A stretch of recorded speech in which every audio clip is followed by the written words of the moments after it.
Hello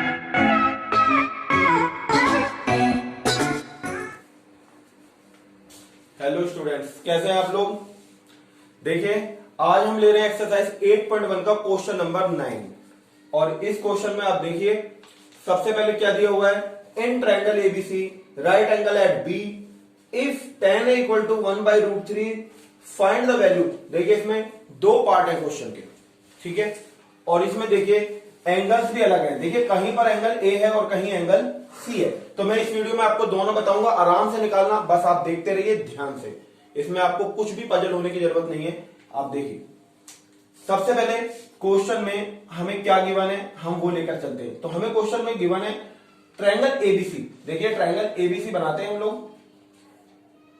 ये देखिए ABC, इसमें बोला राइट एंगल एट बी। इसका क्या मतलब होता है कि जहां पर ये राइट एंगल बनता है उसकी जगह पर आपको बी लेना है। राइट एंगल मींस 90 डिग्री का एंगल। और उसके बाद ए बी आप यहां ले लीजिए और ये सी ले लीजिए। देखिए ए बी सी, बी पर राइट एंगल बोला था, हमने बी को यहां लिख दिया।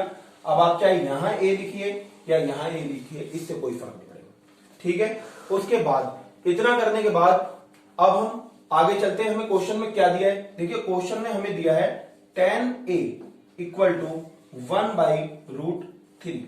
तो देखिए tan का क्या फॉर्मूला होता है। tan होता है हमारा p अपॉन b, ये 1/√3। इतना करने के बाद अब हम चलते हैं पाइथागोरस थ्योरम की तरफ। तो यूजिंग पाइथागोरस थ्योरम, देखिए क्या होता है Pythagoras theorem. h² equal to p² plus b²। देखिए अब हम इसमें वैल्यू डालते हैं। देखिए h तो मुझे निकालना है, गिवन है। देखिए h² मुझे निकालना है और मुझे गिवन क्या है। देखिए p और b, तो h² इक्वल टू, आप देखिए p क्या दिया है आपको, p दिया है 1 और यहां पर b कितना है √3, ये स्क्वायर। अब देखिए h² और ये 1 का स्क्वायर क्या होता है, 1 का स्क्वायर 1 और √3 का स्क्वायर 3। तो देखिए h² हो गया 4, तो h कितना आ जाएगा। देखिए 4 होता है 2 का स्क्वायर, ये आप कट कर दीजिए तो h आ गया आपका 2। अभी हम इस राइट एंगल ट्रायंगल में वैल्यू डाल देते हैं। तो देखिए हाइपोटेन्यूज हमारा आ चुका है 2 और उसके बाद हमारा परपेंडिकुलर था ये 1 और बेस हमारा कितना है √3। ये देखिए मैंने सारी वैल्यू इसमें पुट कर दी। अब देखिए क्वेश्चन के दो पार्ट्स दिए हैं, आप ध्यान से देखिए। साइन ए कोस सी, कोस ए साइन ए।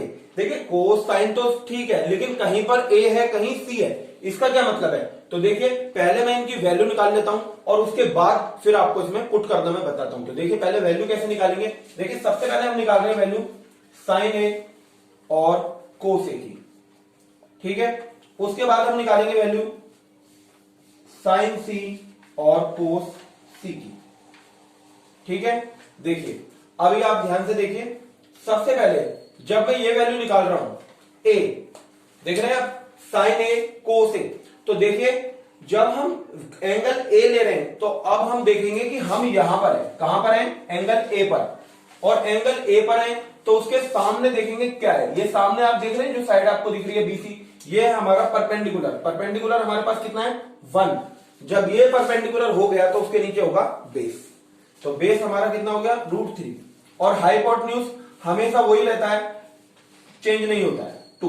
देखिए चाहे आप यहां से देखें, यहां से देखें, यहां से देखें, कहीं से भी देखें, हाइपोटेन्यूज हमेशा वही रहता है। चेंज जब होते हैं वो चेंज होते हैं सिर्फ परपेंडिकुलर और बेस, हाइपोटेन्यूज कभी भी चेंज नहीं होता, ठीक है। तो देखिए हम ये निकाल चुके हैं। अब आ जाते हैं हम, देखिए साइन का फॉर्मूला क्या होता है, साइन होता है p अपॉन एच। तो देखिए p हमारा क्या है, देखिए मैं लिख देता हूं p अपॉन एच और ये b अपॉन एच। तो आप देखिए p कितना है आपके पास 1 और h है 2।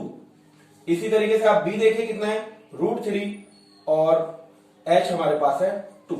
देखिए हम इसकी वैल्यू तो निकाल चुके हैं। अब आते हैं हम c पर। देखिए c पर आइए और c पर आते हैं तो अभी आप यहां पर हैं c पर। अब आप c पर हैं तो c के सामने देखिए कौन सी साइड है ए बी और ये क्या है √3। तो √3 आपका क्या हो गया p हो गया √3। जब ये √3 हो गया तो इधर वाली साइड आप जो देख रहे हैं ये क्या होगा बेस। तो हमारा बेस हो गया 1 और हाइपोटेन्यूज तो वैसा ही रहेगा। अब हम वैल्यू डाल देते हैं। देखिए साइन की वैल्यू क्या डाल रहे हैं हम p upon H. Formula same रहता है। तो देखिए p है √3 और h कितना है 2। उसी तरीके से कोस की वैल्यू देखिए आप b/h, तो b है आपका 1 और h कितना है 2। देखिए ये हमने वैल्यू डाल ली और अब जब वैल्यू हम निकाल चुके हैं उसके बाद हम ये दोनों पार्ट्स करते हैं। तो सबसे पहले हम लेंगे फर्स्ट पार्ट। देखिए फर्स्ट पार्ट की तरफ बढ़ते हैं।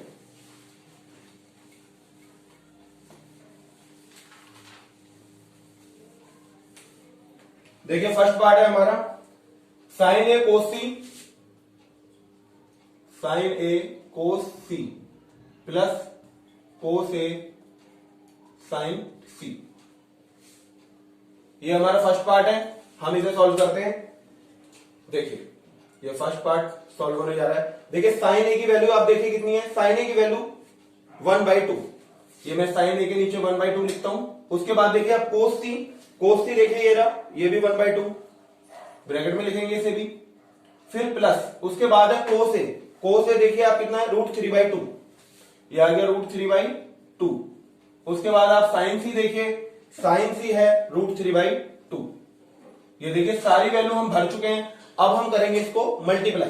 देखिए 1 को 1 से कीजिए 1 और 2 को 2 से कीजिए 4 प्लस √3 को √3 से करेंगे तो 3 आएगा और 2 को 2 से मल्टीप्लाई कीजिए 4। अब आप देखिए कितना आ जाएगा 1 + 3 4 होता है और दोनों 4 में से आ गया एक 4, काट दीजिए आप, ये आ गया 1। ये हम फर्स्ट पार्ट निकाल चुके हैं। अब हम सेकंड पार्ट की तरफ बढ़ते हैं। देखिए सेकंड पार्ट है हमारा कोस ए कोस सी माइनस साइन ए साइन सी।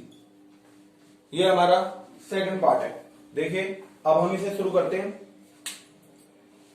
देखिए कोस ए की वैल्यू आप देखिए क्या है, कोस ए की वैल्यू है √3/2।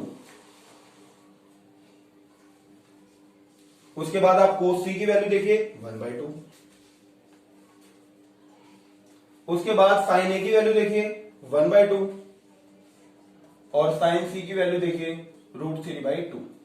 ये वैल्यू हमने लगा दी है। अब वैसे ही करेंगे, मल्टीप्लाई करते हैं। देखिए √3 को 1 से कीजिए √3 और 2 को 2 से कीजिए 4, √3 और ये 4, दोनों को माइनस कीजिए आप, 0 आ जाएगा और ये आपका सॉल्व।